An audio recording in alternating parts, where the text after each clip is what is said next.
इधर धनुष मक्षाला परिक्षेत्र में हजारों हजार की भीड़, अनेक देशों के राजा आए हैं, धनुष तोड़ने के लिए आए हैं। धनुष भंग की घोषणा हुई है, इसलिए धनुष तोड़ने के लिए, धनुष का खंडन करने के लिए अनेक देशों के राजा आए हुए हैं। हजारों हजार की भीड़ दिखाई दे रही है। गोस्वामी जी कह रहे हैं, जनक जी कहते हैं, सो पुरारी को दंड कठोरा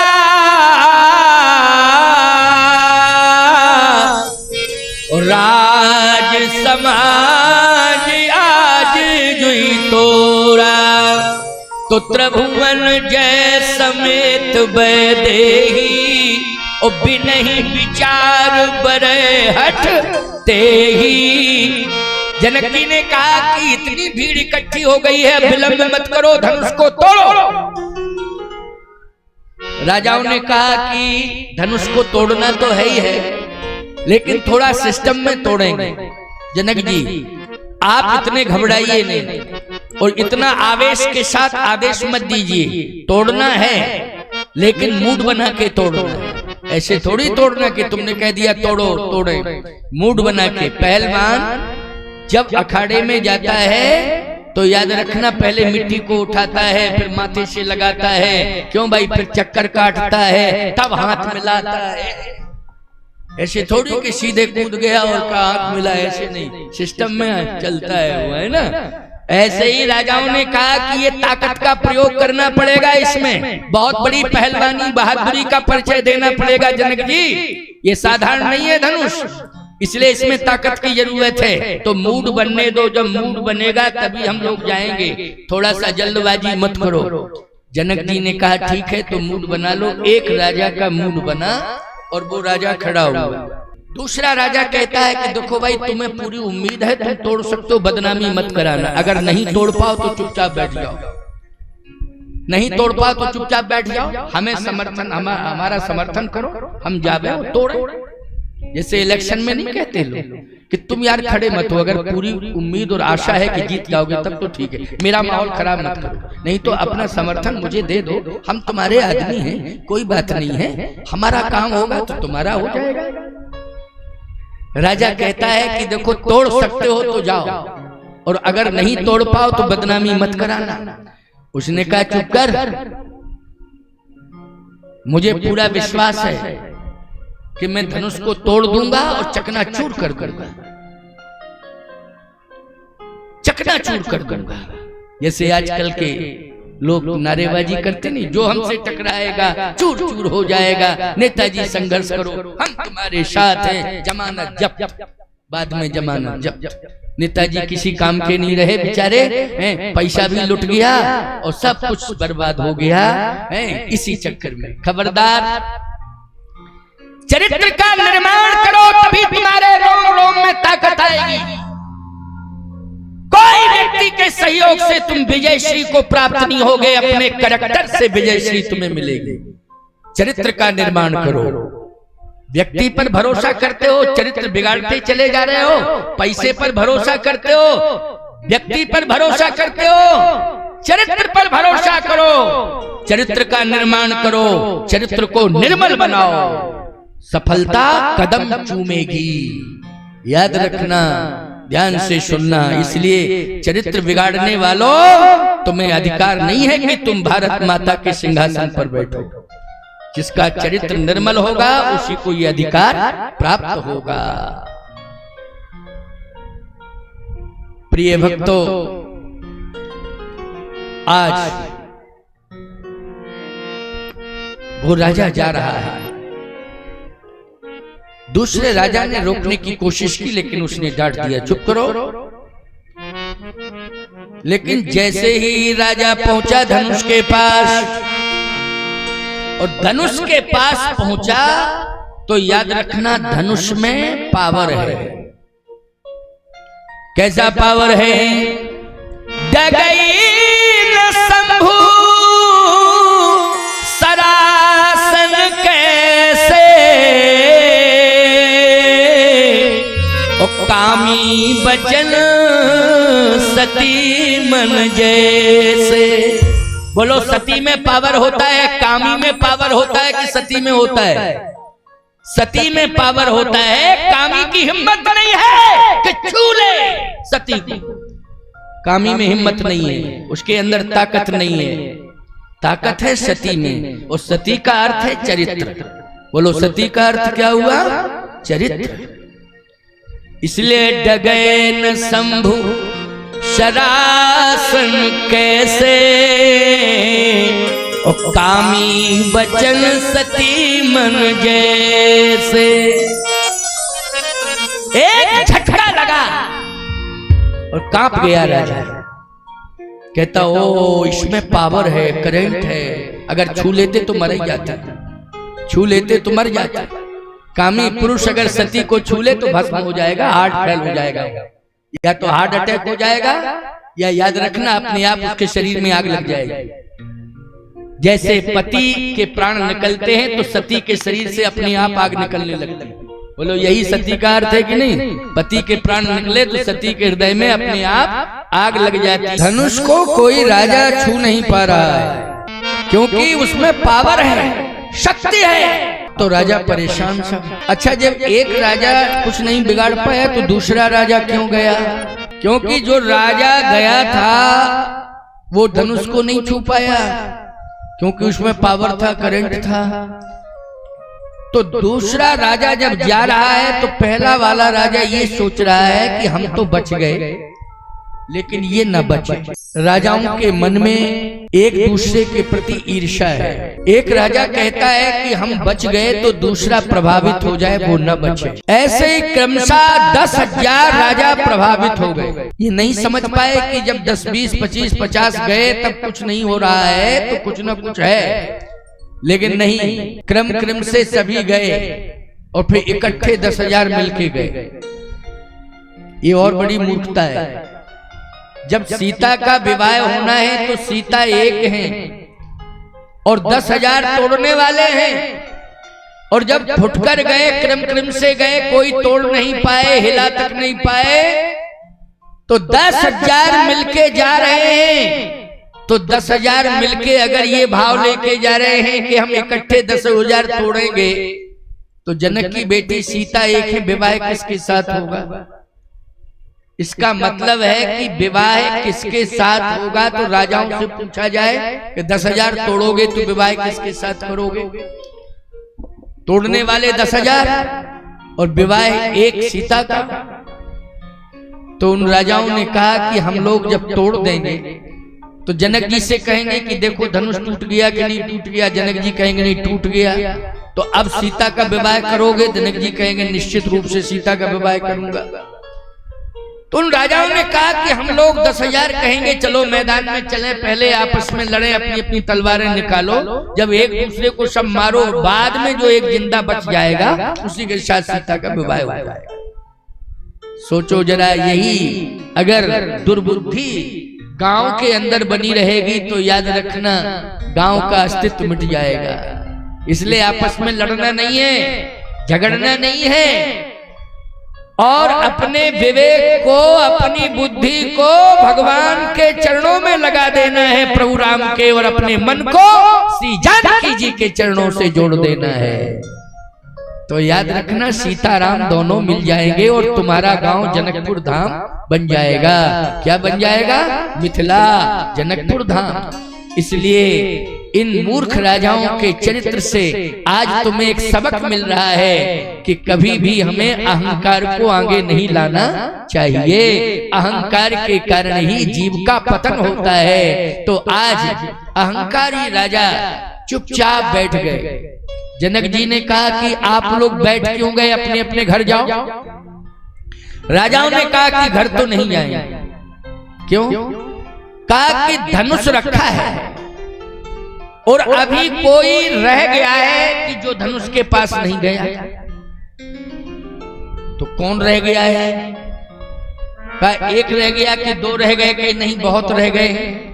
तो उन जो लोग धनुष के पास नहीं गए थे उन्होंने कहा कि हम जाएंगे नहीं। क्यों नहीं जाओगे धनुष के पास? कहा इसलिए क्योंकि सीता जी को मैंने माता मान लिया है। देखो ये भाव की बात है। उन्होंने कहा कि हम धनुष के पास नहीं जाएंगे, क्यों? मैंने सीता जी को माता मान लिया है और जो राम जी बैठे हैं इनको परम पिता मान लिया है। इसलिए जगत पिता रघुपति बिचारी और भरी लोचन छबीले हो निहारी। मैंने राम जी को परम पिता मान लिया है और सीता जी को जगत माता मान लिया है, इसलिए हमने तो इनके चरणों का दर्शन किया है, धनुष से हमें कोई लेना देना नहीं है। तो राजाओं ने कहा कि तुमको लेना देना नहीं है, लेकिन ये दो राजकुमार बैठे हैं, ये चुपचाप बैठे हैं, कुछ बोल ही नहीं रहे हैं, तो ये भी तो कहें कि हम सीता को क्या मानते हैं। इन्होंने सीता का परिचय नहीं दिया। अच्छा, कैसे परिचय दें सीता का? जब तक धनुष नहीं टूटे तो परिचय कैसे दें? बोलो भाई, जब धनुष टूटे तब परिचय दें कि क्या है? पहले से परिचय क्या दें? धनुष तो टूटे। तो राजाओं ने कहा कि ये राजकुमार ने कुछ भी नहीं कहा सीता के लिए। इसका मतलब है स्पष्टीकरण हो गया, जगत पिता रघुपति बिचारी भर लोचन छबिल्यो निहारी। जगत पिता, जगत पिता माना है, क्या माना है? जगत पिता राम जी को। तो जगत पिता राम जी को माना है, तो जगत माता कौन है? बोले जगत माता सीता है। जगत पिता है कौन? बोले जगत पिता राम जी हैं। तो जगत माता कौन है? का सीता।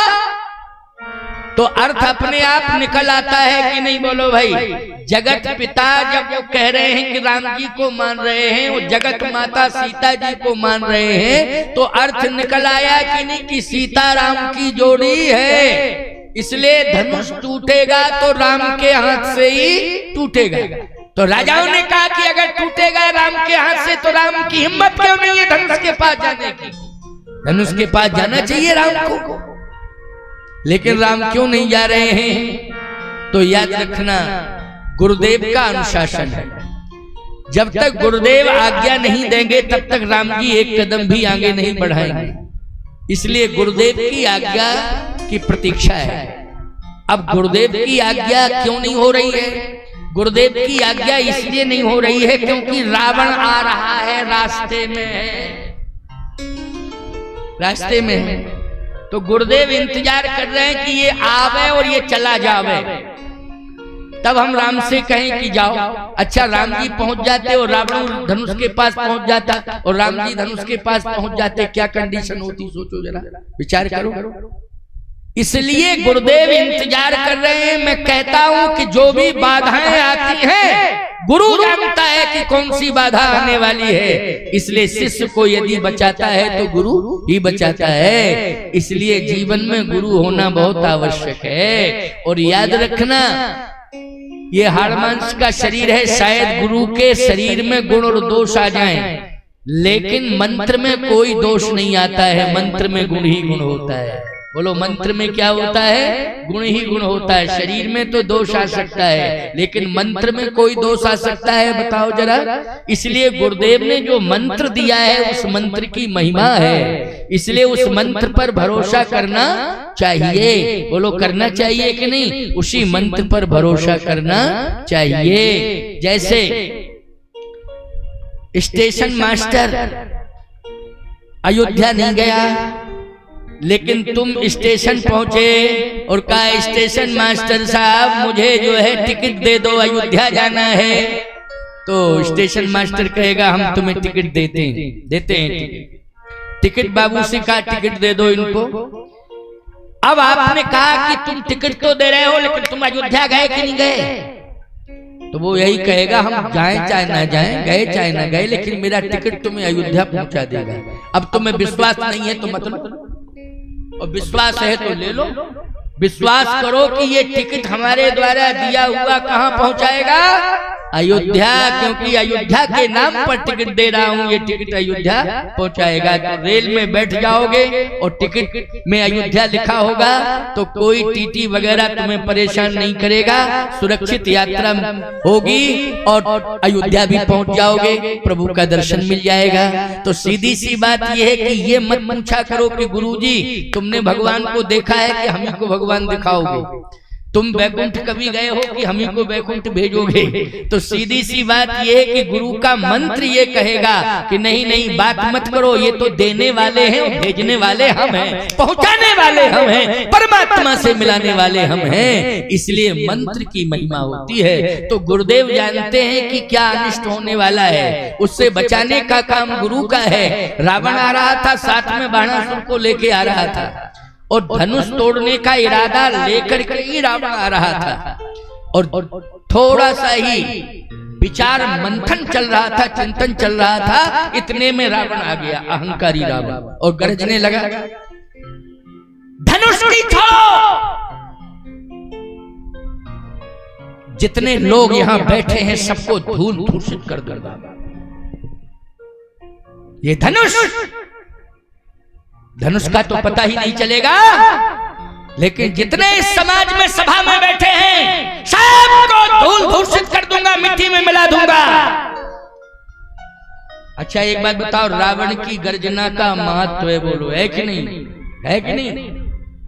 क्योंकि चलत दशानन डोलत धरणी, चलता है तो पृथ्वी कांपने लगती है, पतझड़ होने लगता है, वृक्षों में हरे पत्ते जो है झड़ने लगते हैं। समय पुराने परत पात धरत बात, तुलसीदास जी ने लिखा है रावण के लिए, समय पुराने परत पात धरत बात। जैसे पत्ते सूख गए हैं तो रावण ने कहा कि ए पत्ता सूखा, गिरना नहीं चाहिए। तो पत्ता कहता है कि हमसे क्यों कह रहे, पवन से कहो, पवन रुक जावे तो हम रुके रहे। क्यों भाई, सूखा पत्ता थोड़ी सी हवा चलती है, सूखा पत्ता झड़ जाता है, गिर जाता है कि नहीं? तो पत्ता कहता है सर हमसे मत कहो। रावण से पत्ता कहता है हम तो सूख गए हैं, गिरना ही है, लेकिन हवा हमारा सहयोग करे, हवा जरा सी भी लगेगी तो हम गिर ही जाएंगे, इसलिए आप पवन को रोको। तो डरत बात मानी हवा।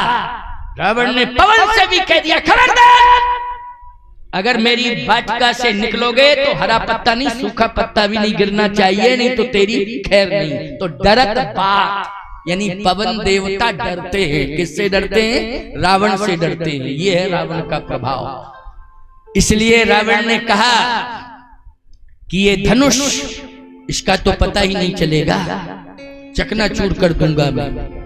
और इस धनुष ने ही मुझे चुनौती दी और आज मैं इसे तोड़ूंगा, इसने मुझे चुनौती दी है। क्योंकि रावण के हाथ में ही पहले धनुष था, मिथिला में रह गया था, फिर रावण उठा नहीं पाया उसको, इसलिए चला गया। उसके मन में आक्रोश है कि इसने मुझे चुनौती दी है, लेकिन आज चुनौती तेरी चलेगी नहीं, क्योंकि उस समय मैं तुझे उठा नहीं पाया था। उसका मूल कारण मैं जानता हूं क्या था, लेकिन आज मैं तुझे चकनाचूर कर दूंगा, क्योंकि काछत लाभ जून धन तोरे हैं, जीर्ण शीर्ण हो गया है। क्या हो गया है? जीर्ण शीर्ण हो गया है। बस रावण कह रहा था, जनक जी रो रहे थे, अब क्या करें, ये आ गया। अब इसने कहीं धनुष को चकनाचूर कर दिया तो प्राण कहां त्यागूंगा, कौन जगह मुझे मिलेगी कि मैं मर जाऊं? मुझे तो लगता जनक जी कहते कोई जगह मुझे मिलेगी नहीं, क्या करूं क्या ना करूं। अब जनक जी रो रहे हैं।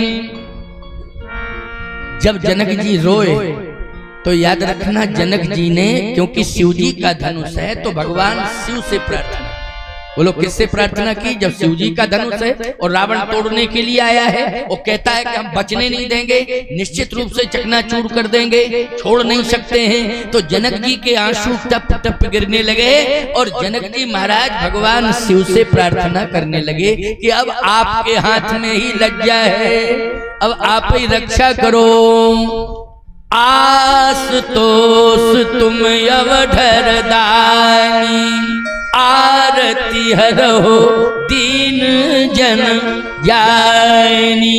ये प्रार्थना तो तुम लोग भी कर सकते हो, यद्यपि महाराज दशरथ ने ये प्रार्थना की है, लेकिन जनक जी के साथ भी ये प्रार्थना जुड़ सकती है कि आशुतोष तुम अवधर दानी, ओ आरती हरो दीन जन जानी। भगवान शंकर प्रकट हो गए, कहा जनक चिंता मत करो, रोना नहीं है, परेशान मत हो, तुम भाग्यवान हो, तुम्हारे जैसा धरती पर कोई भाग्यवान नहीं है जिसने आदि शक्ति को प्रकट कर दिया है, परेशान मत हो। भगवान शिव धनुष के पास पहुंच गए और जैसे ही धनुष के पास पहुंचे तो धनुष को पकड़ लिया और रावण से कहा कि अब तेरे बाप में अगर हिम्मत हो तो छू के बता, छू के बता, तीसरा नेत्र खोलूंगा तो यही भस्म हो जाएगा। रावण की भाषा बदल गई। रावण कहता है कुंभकर्ण धनुष को छूना नहीं है और तुम भी मत छूना। क्यों? इसलिए कि धनुष देखने में जीर्ण लग रहा है, लेकिन ये धनुष किसी की ताकत को लेकर के बैठा हुआ है, किसी की ताकत को लेकर के बैठा हुआ है। उसकी ताकत को चैलेंज ना हम कर सकते हैं ना तुम कर सकते हो। तो बाणासुर बोला कौन? कहा मेरे गुरुदेव भगवान शंकर इसको पकड़े हुए। अच्छा शंकर जी जिसका हाथ पकड़ लें उसको कोई चुनौती दे सकता है क्या? किसी की हिम्मत नहीं। शंकर जी जो है पकड़े हुए हैं, इसलिए डगे न शंभु सरासन कैसे, डगे न शंभु, डगे न शंभु सरासन कैसे, कामी बचन सतीमन जैसे। शिव जी स्वयं पकड़े हुए हैं। और याद रखना सतीत्व तभी सुरक्षित होता है जब किसी देवी देवता की शक्ति मिल जाती है, तभी नारी का सतीत्व सुरक्षित होता है, तभी नारी के अंदर ये ताकत आती है, तभी चरित्र का निर्माण होता है। तो आइए सुनिए, रावण ने कहा बाणासुर चलो चलें, अब यहाँ बैठने की जरूरत नहीं है, ना यहाँ देखने की जरूरत है, ना धनुष के पास जाने की जरूरत है, क्योंकि गुरुदेव स्वयं पकड़े हुए हैं और जरा सा भी हम छुएंगे तीसरा नेत्र खुलेगा, भस्म हो जाएंगे। फायदा क्या है? ऐसी शादी कराने से कोई फायदा कि तुरंत ही मर जाओ वहीं? नहीं नहीं नहीं, चलो वापस चले। दोनों ही वापस जा रहे हैं, इसलिए गोस्वामी जी को लिखना पड़ा रावण बाण छुआ नहीं चापा। लिखा है ना, रावण बाण छुआ नहीं चापा, हारे सकल भूप करिदापा। अब तो रावण बाणासुर चले गए तो जितने राजा बैठे थे सबके मस्तक नीचे हो गए कि अरे ये धनुष है कि इसके अंदर क्या है? देखने में धनुष लग रहा है, लेकिन इसके अंदर पूरे संसार की शक्तियां भरी हुई हैं, संपूर्ण देवी देवताओं की शक्तियां भरी हुई हैं। इसके समान तो शक्तिशाली संसार में कोई है ही नहीं। इस धरती पर सबसे अधिक शक्तिशाली कोई है तो वो धनुष है। धनुष क्यों है? क्योंकि सीता जी ने कई बार स्पर्श किया है, इसलिए सीता जी की शक्ति धनुष में समाहित है। समझ गए हो कि नहीं? और धनुष को स्वयं भगवान शंकर ने अपने हाथ से दिया भी था और अपने हाथ से पकड़ भी लिया है। तो बोलो शक्ति मिल गई कि नहीं? स्वयं शिव जी की शक्ति मिल गई है धनुष को, इसलिए धनुष का क्या बिगड़ेगा? कुछ नहीं बिगड़ सकता है प्यारे। परंतु राम जी कैसे जाएं धनुष के पास? जब तक गुरुदेव नहीं कहेंगे, अभी भी नहीं कह रहे गुरु जी कि जाओ राम। रावण बाणासुर जो है दोनों चले गए, तब कहना चाहिए कि नहीं? इंतजार कर रहे थे कि ये आवे और ये जावे, तब हम कहें। लेकिन रावण बाणासुर चले गए, अब भी नहीं कह रहे। तो सतानंद जी ने कहा, क्योंकि सीता जी के पक्ष से हैं सतानंद जी, सतानंद जी ने कहा विश्वामित्र जी से कि बात क्या है? अभी तो रावण बाणासुर के कारण आप राम को रोके थे, लेकिन अब राम को आप क्यों रोके हो? रावण बाणासुर तो चले गए, अब राम को भेज दो धनुष के पास, राम जी धनुष तोड़ दें और तुरंत ये कार्य निपट जावे। विश्वामित्र जी ने कहा रावण बाणासुर तो चले गए, लेकिन तुम्हें पता नहीं है किसी को छोड़ के गए हैं। किसको छोड़ गए हैं? रावण ने राहु को बुलाया लंका से, कहा मैं तो जा रहा हूं लेकिन तू आ जा, और तू धनुष को तोड़ने नहीं देना, धनुष के पास रहना, तू इसको हिलने डुलने नहीं देना, तोड़ने नहीं देना। अब आप कहो कि महाराज राहु वहां और शंकर जी वहां, तो शंकर जी को नहीं डर रहा है राहु? याद रखना, ना वो देव को डरता है ना महादेव को डरता है। बोलो राहु एक ऐसा है, अगर राहु डरता है तो याद रखना, जानते हो किसको डरता है? सावधानी से मेरी बात को सुनना, वो पूर्ण ब्रह्म को के अस्तित्व से डरता है, वो पूर्ण ब्रह्म के अस्तित्व से डरता है और किसी से नहीं डरता है। इसलिए पूरे ब्रह्मांड के देवी देवता सब ब्रह्म के हाथ में हैं, जितने भी हैं ब्रह्मांड में सब ब्रह्म के अधीन हैं, इसलिए वो नहीं डरता है, शिव जी से भी नहीं डरता है। याद रखना राहु, अगर राहु शिव जी से डरता तो ईमानदारी से बताओ, चंद्रमा पास में रहता है लेकिन गिरस्ता क्या? बोलो, चंद्र ग्रहण होता है कि नहीं होता है? जल्दी बोलो, चंद्र ग्रहण होता है कि नहीं होता है? और चंद्रमा रहता कहाँ है? शिव जी के मस्तक पर रहता है चंद्रमा, और इसके बाद भी ग्रहण पड़ता है, तो इसका मतलब क्या है कि वो चैलेंज ही तो देता है, वो कहता हम तुम्हें छोड़ नहीं सकते चाहे जिसके पास तुम रहो, बड़ा पावर है उसके अंदर। तो रावण ने राहु को पावरफुल समझा, इशारा करके बुला लिया, क्योंकि लंका में रहता था। रावण इतना पावरफुल था कि बंदी बना लिया था, राहु को बंदी बना लिया था उसने, इतना पावरफुल हो गया था रावण। शिव जी के कैलाश को उठा लिया था, कौतुक ही कैलाश पुन लीन जाए उठाए, खेल ही खेल में इतना ताकतवर हो गया कि शिव जी जिस कैलाश पर्वत पर बैठते हैं उसी कैलाश पर्वत को उठा लिया। अच्छा, पार्वती मैया ने कहा कि जब पर्वत उठाया रावण ने कैलाश पर्वत, तो पार्वती मैया बोली ये क्या है, भूकंप आ गया क्या? ये क्या हिल रहा है पहाड़, कैलाश पर्वत हिल रहा है, भूकंप आ गया? शंकर जी बोले भूकंप नहीं आया, नालायक चेला आ गया है, ये चेला है हमारा जिसने पर्वत ही उखाड़ दिया कैलाश। तो पार्वती जी ने कहा ऐसे नालायकों को चेला क्यों बनाते हो आप? हैं जो गुरु के घर का फाउंडेशन ही उखाड़ दें, क्या फायदा है ऐसे चेला से?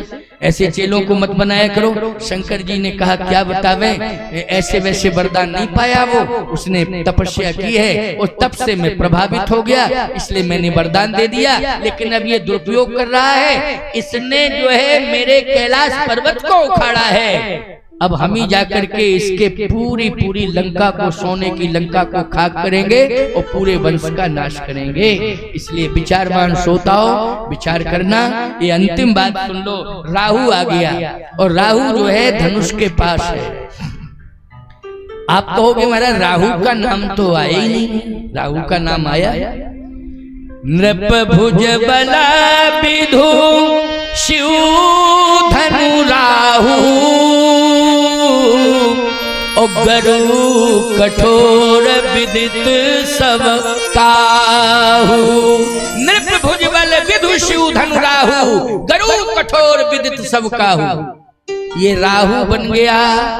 बोले कौन बन गया? नृप भुज बल विधु शिव धनु राहु, ये शंकर जी का धनुष ही राहु बन गया। अच्छा, तो राहु बन गया, तो अब राहु जब तक रहेगा तो गुरुजी क्या राम जी को भेजेंगे? रावण ने रावण से पूछा, राहु ने रावण से पूछा कि मैं कब तक रहूंगा जनकपुर में? रावण ने कहा जब तक धनुष यज्ञ का प्रोग्राम कैंसिल ना हो जाए तब तक, जब तक धनुष यज्ञ का प्रोग्राम चले तब तक तुम रहना। तो राहु ने कहा कि धनुष यज्ञ का प्रोग्राम कैंसिल, इसकी घोषणा कौन करेगा? रावण ने कहा महाराज जनक ने आहूत किया है, घोषणा की है, इसलिए जनक जी ही कैंसिल की घोषणा करेंगे। राहु ने कहा तो जनक जी जब कैंसिल की घोषणा करेंगे तो फिर हम चले आए लंका। कहा तुरंत लंका चले आना छोड़ के, फिर जनकपुर में नहीं रहना है। राहु ने कहा ठीक है। अब राहु कान लगाए, जनक जी की आवाज सुनना चाहता है कि ये क्या कह रहे हैं। जैसे ही विलंब हुआ, राम जी भी नहीं पहुंचे और रावण वापस चला गया। ये खुशी की बात है। रावण वापस चला गया, ये खुशी की बात है। लेकिन प्रिय भक्तों, धनुष की समस्या का समाधान ही नहीं हो रहा, ये दुख की बात है। ये दुख की बात है कि धनुष की समस्या का समाधान नहीं हो रहा है। और आज भी समाज में जहां पर दहेज रूपी धनुष की समस्या है, याद रखना उस घर में संकट ही संकट है, उस घर में रोना ही रोना है। मैं आपको एक बात बताऊं, त्रेता में केवल एक धनुष था और वो समस्या बन गया था जनक के यहाँ। जनक जी रो रहे थे, राजा हैं, धन है उनके पास, बुद्धि है उनके पास, वैभव है उनके पास, लेकिन धनुष के सामने वो ऐसे विकल हो गए, ऐसे विकल हो गए, व्यथित हो गए कि रो रो करके कहते हैं कि ब्रह्मा तुम बोलते क्यों नहीं हो, तुमने मेरी बेटी का विवाह भाग्य में क्या नहीं लिखा है, और यदि लिखा है तो विवाह क्यों नहीं हो रहा है, धनुष क्यों नहीं टूट रहा है, और यदि तुमने बेटी का विवाह नहीं लिखा है भाग्य में तो अन्याय किया है तुमने जनक के साथ, क्योंकि बाप धिक्कार है उस बाप को जो अपनी बेटी के हाथ पीले न कर पावे, धिक्कार है उस बाप को जो अपनी बेटी के हाथ को पीला न कर पावे। आज मैं सामर्थ्यवान होने के बाद भी अपनी बेटी का हाथ पीला नहीं कर पा रहा हूं। अगर मैं धनुष की प्रतिज्ञा तोड़ता हूं तो निश्चित रूप से मेरे जितने भी पुण्य हैं वो सब नष्ट हो जाएंगे, और यदि मैं पालन करता हूं तो मेरी बेटी कुंवारी रह जाएगी। इसलिए सुकृति जाए जो, सुकृत जाए जो, सुकृत जाए जो, पर पर हरऊ कुंवरी कुंवारी रही का करे हूं। अगर मैं बेटी का हाथ पीला नहीं कर पा रहा हूं तो मैं अभागा हूं, और प्रण का त्याग करता हूं तो जितने हमारे पुरखों के पुण्य हैं, हमारे पुण्य हैं, हमारे वंश के, वो सब नष्ट हो रहे हैं। इसलिए बोलो ब्रह्मा बोलो, हे ब्रह्मा क्यों नहीं बोलते हो, बोलो बोलो। जनक जी कह रहे हैं, ब्रह्मा जी आवाज लगा रहे हैं, बोल रहे हैं, नहीं नहीं मैंने तो विधान बना दिया है। क्या? जहीं बिरंच रचसी संवारी और तहीं श्यामल पर रचेऊ बिचारी। ब्रह्मा जी ने कहा कि मैंने तो विधान बना दिया है, तुम्हारी बेटी का विवाह है। सामने सामने राजकुमार बैठे हैं, उनके साथ। जनक जी ने कहा सांवरे सांवरे राजकुमार बैठे हैं, उनके साथ होगा, लेकिन जो सांवरा है उठ ही नहीं रहा है, वो तो बैठा ही रह गया। लेकिन वो बैठे इसलिए हैं कि गुरुजी आज्ञा नहीं दे रहे हैं, तो कैसे आगे बढ़े। प्रिय भक्तों, जनक जी को फिर कहना पड़ा कि आप सब बैठे हो, क्यों बैठे हो, जा क्यों नहीं रहे हो, वापस जाओ। राजाओं से कहा वापस जाओ। तजहु आस निज निज ग्रह जाहू, उलखान विधि वैदेही विवाहु। जनक जी ने कहा कि मेरी बेटी वैदेही का विवाह है, भाग्य में नहीं लिखा है ब्रह्मा ने, इसलिए जाओ, अब विवाह नहीं होगा, जाइए आप। जैसे ही कहा जाइए जाइए जाइए, तो राहु ने कहा इसका मतलब है कैंसिल हो गया विवाह है, अब तो हमें जाना चाहिए। जैसे ही जनक जी ने कहा तजहु आस निज निज ग्रह जाहू, तो राहु ने भी कान लगाए, राजाओं ने भी कान लगाए, लेकिन जैसे ही कानों से सुना, क्या कह रहे हैं जनक, तजहु आस निज निज ग्रह जाहू, तो लिखान विधि वैदेही विवाहु। तो राहु ने जैसे ही सुना कि जनक जी कह रहे तजहु आस निज निज ग्रह जाहू, और धनुष छोड़ के भग दौड़ा। और जैसे ही राहु गया तो विश्वामित्र जी ने कहा, विश्वामित्र समय शुभ जानी, बोले अति सने मय बानी, उठहु राम भन्यो भव चापा, मेटहु तात जनक परितापा, सही जई चले सकल जग स्वामी, मनोमत वर कुंजर गामी, दाहिनी दियो पिनाक, तो समिट के भयो मनाक। भगवान राम जैसे पहुंचे तो धनुष छोटा हो गया, समिट के भयो मनाक। जैसे ही धनुष छोटा हुआ भगवान ने कहा, डरो नहीं, डरना नहीं है धनुष, क्योंकि हम तुम्हारे पास आए हैं। यद्यपि मेरा काम जोड़ने का है, लेकिन हम आज तोड़ेंगे। लेकिन तोड़ने के बाद अभी तक तुम बैकुंठ में नहीं गए हो, अभी तक तुम मिथिला धाम में रहे हो, लेकिन हम तोड़ने के बाद तुम्हें बैकुंठ भेजेंगे और बैकुंठ में तुम्हें विशेष स्थान मिलेगा रहने के लिए। धनुष ने कहा कि बैकुंठ की बात आप कर रहे हैं, मुझे बड़ा दुख हो रहा है। क्यों? सुन लो बात को। बैकुंठ की बात सुनकर के हर्ष होना चाहिए, लेकिन धनुष कह रहा है कि बैकुंठ की बात सुनकर के मुझे दुख हो रहा है। भगवान ने कहा क्यों?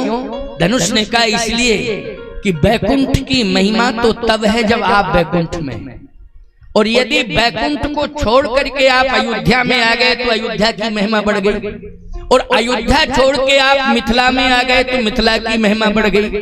और सही बात बताएं, अयोध्या से ज्यादा, बैकुंठ से ज्यादा महिमा अयोध्या की, और अयोध्या से ज्यादा महिमा मिथिला की है, क्योंकि ब्रह्म जो है अयोध्या को छोड़ करके मिथिला में आ गया, और इसी मिथिला में शक्ति का भी जन्म हो गया। तो सीताराम दोनों ही आज मिथिला में हैं, इसलिए मिथिला से महान तो कोई है ही नहीं। तो भगवान ने कहा चाहते क्या हो? धनुष ने कहा कि मैं बैकुंठ नहीं जाना चाहता हूं, न मैं अयोध्या जाना चाहता हूं, तो मिथिला में ही रहना चाहते हो?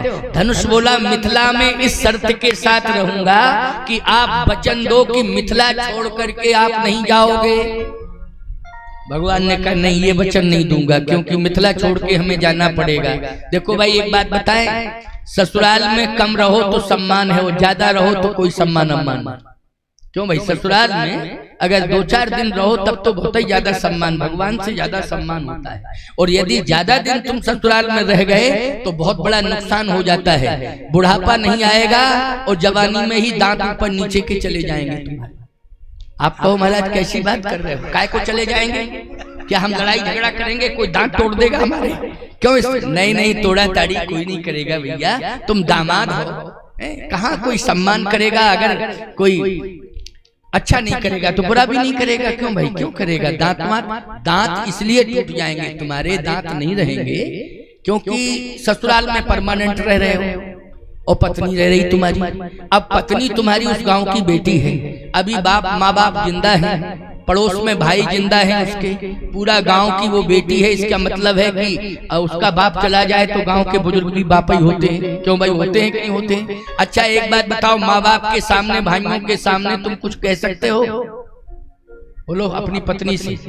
बस क्रोध आएगा तो दांत ही मिसमिसाते रह जाओगे, और कुछ नहीं। तो बार बार दांत मिसमिसाओगे तो ऊपर नीचे के दांत ही चले जाएंगे कि नहीं चले जाएंगे? बोलो भाई, ऊपर नीचे के दांत ही साफ हो जाएंगे, और पता लग जाएगा कि ये व्यक्ति परमानेंट ससुराल में रहने वाला है। क्यों भाई, पता लग जाएगा अपने आप। ये कोई परिचय पूछने की और जानने की जरूरत नहीं है, अपने आप पता लग जाएगा कि ये परमानेंट ससुराल में रहने वाला व्यक्ति है। तो इसलिए ऐसी कोई यहाँ ऐसा बैठा हो जो परमानेंट रह रहा हो तो अन्यथा न ले कि महाराज जी ने हमको देख करके तो नहीं कह दिया है। नहीं नहीं, हम तो एक आम बात कह रहे हैं, तो ध्यान से सुनना। जानकी जी और प्रभु राम जी अगर यहाँ परमानेंट रहें, धनुष कहता तो आप मुझे यहीं रहने के लिए कह दो। भगवान ने कहा नहीं नहीं, परमानेंट तो नहीं, हम सीता को लेकर के जाएंगे, पहले तो अयोध्या जाएंगे, और अयोध्या जाएंगे। धनुष बोला हम ये भी जानते हैं कि अयोध्या के आगे भी जाओगे, अगर ये मैं क्लियर कर दूं तो विवाह कैंसिल आ जाए हो जाएगा। क्यों? अगर धनुष जानता वो कह देता वनवास भी होगा इनका, तो बोलो अयोध्या जनकपुर वासी मिथिला वासी यही कहते कि अब हम जानकी को जाने नहीं देंगे। लेकिन धनुष कहता हम आपकी ये पोल नहीं खोल रहे हैं कि आपको अयोध्या में नहीं रहना है, आप जानकी को, हमारी जानकी मैथिली को लेने के लिए आए हो, जरूरत है आपको, क्योंकि बिना शक्ति के आपका कोई संकल्प पूरा नहीं होगा, इसलिए शक्ति के बिना संकल्प पूरा नहीं हो सकता है। और याद रखना ये मिथिला में सीता है, अयोध्या में सीता है, और याद रखना यही सीता लंका में काली बन जाती है, और यही सीता अहिरावण के यहाँ पाताल में महाकाली बन जाती है, और श्री राम के अस्तित्व को सुरक्षित करती हैं। वो लोग करती हैं कि नहीं? श्री राम के अस्तित्व को सुरक्षित करती हैं। इसलिए धनुष कहता है कि प्रभु आपसे मेरी प्रार्थना है कि अगर आप जगह देना चाहते हो तो तोड़ने के बाद चरणों में जगह दे दो, क्योंकि जहां जहां आप जाएंगे वहां वहां आपके चरण जाएंगे, और हम चरणों में रहेंगे तो वहां वहां हम आपके पास रहेंगे, तो सीताराम से कभी वंचित नहीं होंगे, सीताराम का दर्शन हमेशा करते रहेंगे। धनुष ने कहा इसलिए प्रभु चरणों में स्थान देना। भगवान ने एव मस्तु कह दिया, और जैसे ये मस्तु का तो हाथ आगे बढ़े, धनुष अपने आप राम जी के हाथ में आ गया, और जैसे ही श्री राम जी के हाथ में धनुष आया तो लेत चढ़ावत खेचत गाढ़े, ओ काहू न लखा देख सब ठाड़े, तही छन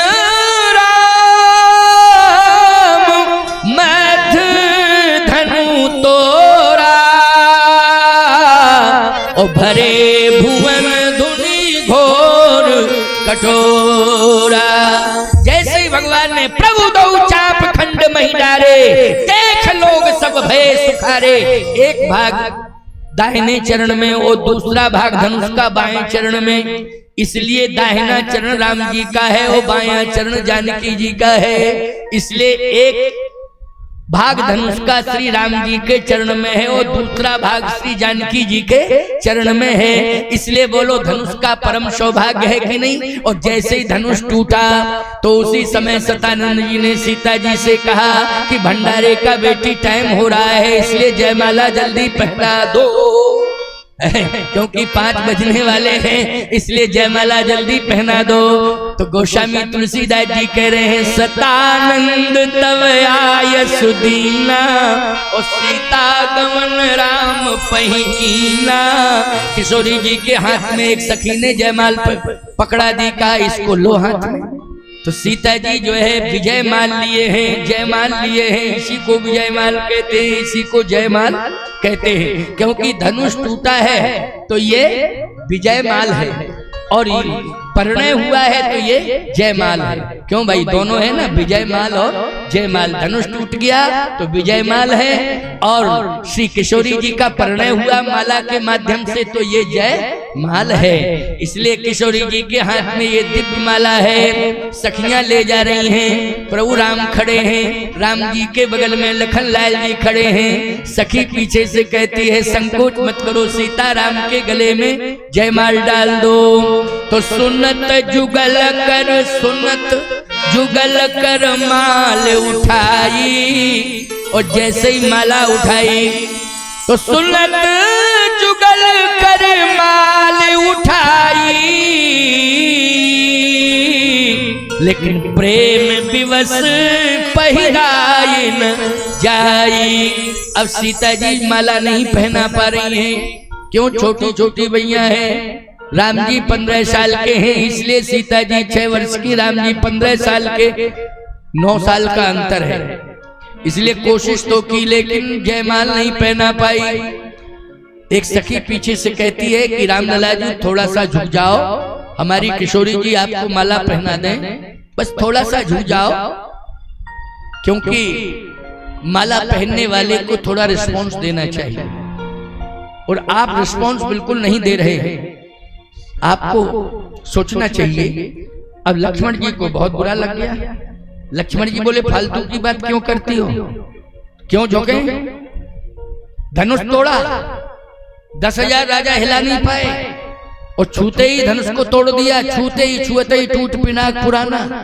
अब कहती हो झुको झुको झुको, भैया धनुष तोड़े ऊपर से झुके अलग, फालतू की बात मत करना, ये मालाओं की कमी नहीं है।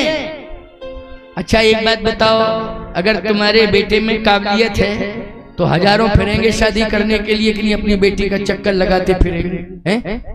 जब गहरा गहरा नथु खैराओं के विवाह हो रहे हैं, बोलो भाई तो राम जी हैं, राम जी के समान कौन है? आजकल थोड़ा बहुत जमीन के टुकड़े हैं तो सप्लीमेंट्री विधायक टीबी के पेशेंट लोगों के विवाह हो जाते हैं। क्यों भाई हो जाते हैं कि नहीं? अरे मकान तो अच्छा है, जमीन तो है, कोई बात नहीं, सब ठीक हो जाएगा, और तुरंत विवाह कर देते हो। लेकिन राम जैसा कोई संसार में है? राम जैसा न कोई वीर है, राम जैसा न कोई सुंदर है, और राम जैसा कोई चरित्रवान भी नहीं है, राम जैसा कोई आदर्शवादी भी नहीं है। राम समान राम निगम कहे, निगम कह रहे हैं, आगम निगम कह रहे हैं, वेद पुराण कह रहे हैं, शास्त्र कह रहे हैं कि राम के समान केवल राम है, दूसरा कोई है ही ऐसे राम। लेकिन लक्ष्मण जी ने कहा भैया झुकना बिल्कुल नहीं, झुकना नहीं। भगवान राम चुपचाप हो गए, क्या करें? अब किशोरी जी माला पहनाने की कोशिश कर रही, लेकिन लक्ष्मण जी ने कह दिया झुकना नहीं है। राम जी खड़े ही हैं। सतानंद जी ने फिर कहा विश्वामित्र जी से कि ये क्या हो रहा है? इतना प्रयास मैंने किया और प्रयास सफल भी हुआ, लेकिन इसके बाद भी अंतिम स्थिति में लक्ष्मण ने ऐसा माहौल पैदा कर दिया कि अब किशोरी जी हमारी माला ही नहीं पहना पा रही है। इसलिए आप आदेश दो कि राम तुम झुक जाओ और जानकी माला पहना दे, माला पहन ले।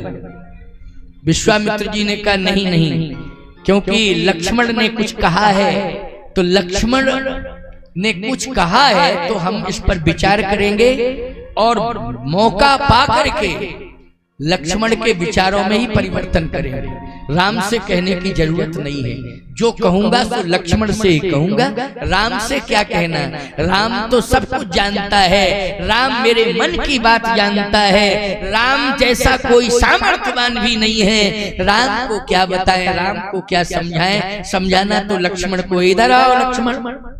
लक्ष्मण जी को पास में बुलाया। क्या बात है, कोई बातचीत हो रही क्या? बातचीत कुछ नहीं हो रही, बातचीत ये कि भैया ने धनुष तोड़ा और ये सखियां कह रही झुको झुको झुको झुको। हमने मना कर दिया कि भैया झुकेंगे नहीं। क्यों? ये सखियां क्यों झुका रही हैं? क्या बात है? बात ये है कि माला लेकर के किशोरी जी आई हैं तो वो पहनाना चाहती हैं, लेकिन माला पहनाई जाए, माला पहने भैया, लेकिन वो बार बार करें झुको झुको झुको झुको। ये शब्द मुझे अच्छा नहीं लगा, इसलिए मैंने भैया को रोक दिया, झुकना उकना बिल्कुल नहीं। विश्वामित्र जी बोले लक्ष्मण तुमने ये तो सुन लिया कि सखियां कह रही झुको झुको झुको, लेकिन तुमने हमारी बात तो सुनी ही नहीं। हम क्या कह रहे हैं? आप क्या कह रहे हैं? राम ना झुके, सखियां कह रही हैं कि राम झुके, लेकिन मैं कह रहा हूं कि तुम झुको राम के चरणों, तुम झुको। अच्छा बोलो तुम झुक सकते हो कि नहीं? लक्ष्मण जी बोले हम तो झुकते ही हैं, अभी भी जाके झुको। लक्ष्मण जी बोले इसका मतलब समझ में नहीं आ रहा, सुबह झुके, उसके पहले और झुके, लेकिन इस समय आप क्यों झुकवा रहे हो? ये समझ में बात नहीं आ रही कि इस समय आप क्यों झुकवा रहे हो? विश्वामित्र जी ने कहा इसलिए कि राम ने धनुष तोड़ा है, और इतना बड़ा कार्य करने के बाद राम का वंदन अभिनंदन होना चाहिए था, लेकिन अभी तक ये अभिमानी राजा अकड़े मकड़े बैठे हैं, और जनक जी महाराज इतने व्यथित हैं कि उनकी बुद्धि में नहीं आ रहा है। लेकिन लक्ष्मण तुम्हें तो झुकना चाहिए, सबसे पहले तुम झुक करके बताओ, इसके बाद सारी दुनिया राम के सामने झुकेगी। कम से कम तुम तो झुको, तुम राम की महिमा को जानते हो फिर भी नहीं झुक रहे हो। लक्ष्मण जी बोले गलती तो हो गई। विश्वामित्र जी बोले दिन भर का भटका हुआ शाम को रास्ते पर आ जाए तो भटका हुआ नहीं माना जाता है, इसलिए जाओ जल्दी, तुरंत ही सरेंडर हो जाओ, सीधे लंबी दंडवत करो, जाओ जल्दी। लक्ष्मण जी बोले भैया भैया भैया गलती हो गई, गलती हो गई। गुरुदेव ने बताया धन्य है गुरु की महिमा, भटकते हुए जीव को रास्ते पर लाते हैं, धन्य है गुरुदेव की महिमा भैया, लेकिन आप क्षमा करना, मुझसे भूल हो गई। और भैया भैया कह के चरणों में गिर गए। जैसे चरणों में गिरे, विश्वामित्र जी ने कहा राम भरे समाज में तुम्हारा भाई तुम्हारे चरणों में पड़ा है, अब मैं आज्ञा दे रहा हूं कि उठा के हृदय से लगाओ। भगवान राम ने कहा गुरुदेव आपकी आज्ञा है, मैं आदेश दे रहा हूं कि उठाओ हृदय से लगाओ अपने भाई को। बस राम जी जैसे ही झुके भैया भैया कह के उठाने लगे, सतानंद जी बोले गोल्डन चांस है, सीता जयमाल पहना दो। और जैसे ही राम जी लक्ष्मण को उठाने के लिए झुके तो सिया जयमाल राम में। उसी समय श्री किशोरी जी ने प्रभु राम के गले में जयमाल डाल दी। और जैसे ही जयमाल गिरी, फूलों की माला ठंडी ठंडी लगी। लक्ष्मण जी ने कहा माला कब गिरी? राम जी बोले तुम गिरे और माला गिरी, तुम गिरे और माला गिरी। हमको भी पता नहीं, लेकिन जब हम तुमको उठाने लगे उसी समय माला गिरी। ऐसा विवाह है दिव्य किशोरी जी ने प्रभु राम के गले में विजय माल पहना दी। गोस्वामी तुलसीदास जी ने स्पष्टीकरण दे दिया।